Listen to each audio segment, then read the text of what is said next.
আসসালামু আলাইকুম প্রিয় দর্শক, ফেসবুক পেজের ফলোয়ার বাটন কিভাবে সেট করবেন তো চলুন আপনাদেরকে দেখিয়ে দিচ্ছি। তার আগে ছোট্ট একটা কথা বলবো, যারা আমার ফেসবুক পেজে নতুন অবশ্যই আমাদের পেজটি ফলো করে রাখুন এমন গুরুত্বপূর্ণ নতুন নতুন ভিডিও পাওয়ার জন্য। তো এই কাজটি করার জন্য ফার্স্ট অফ অল আপনি চলে যাবেন আপনার ফেসবুক পেজ অথবা ফেসবুক আইডিতে আসার পরে কিন্তু আপনাকে যেটা করতে হবে, সর্বপ্রথম আপনি চলে যাবেন এখান থেকে থ্রি ডট আইকনে, এখানে আপনি ক্লিক করবেন।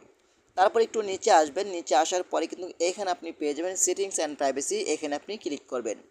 তারপর একটু নিচে আসবেন, নিচে আসার পরে কিন্তু এখানে আপনি সেটিংস নামে একটি অপশন পাবেন, এখান থেকে সেটিংস অপশন উপরে ক্লিক করবেন। ওকে, এইখানে ক্লিক করার পরে কিন্তু আপনি একটু নিচে আসবেন, নিচে আসার পরে কিন্তু এখানে আপনি একটি অপশন পাবেন, সেটা হলো ফলোয়ার্স অ্যান্ড পাবলিক কন্টেন্ট, এখানে আপনি ক্লিক করে দিবেন।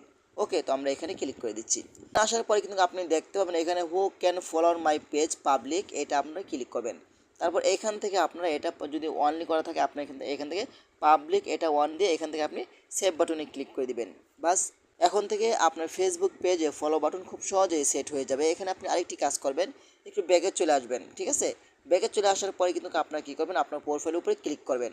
তারপর একটু নিচে আসবেন, নিচে আসার পরে কিন্তু এখানে আপনি পেয়ে যাবেন থ্রি ডট আইকন, এখানে আপনি ক্লিক করবেন।